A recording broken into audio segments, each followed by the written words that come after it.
Сәлем, бұл жұлдызды түнде. Балалар, бүгін түнгі ертегі тыңдауға дайынсыңдар ма? Ендеше құлақтарың менде болсын. Бүгінгі ертегіміз қайырымды торғай жайлы. Қыстың аязы қатты күндердің бірі еді.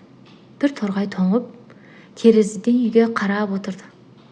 Үйдің іші жылы, дастарханның үсті дәнге толы. Бірақ ешкім оны байқамайды. Бір кезде үйдегі кішкентай қыз терезеден торғайды көреді. Анашым, мына торғай тоңып тұр, үйге кіргізейікші, дейді. Анасы, жарайды, дейді күлімсіреп.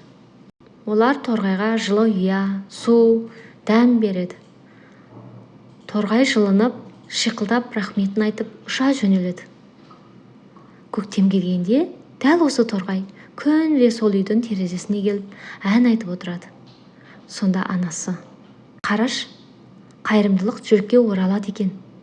Кішкентай жақсылық та үлкен қуаныш әкелуі. Міне осы ертегінің дәлелі.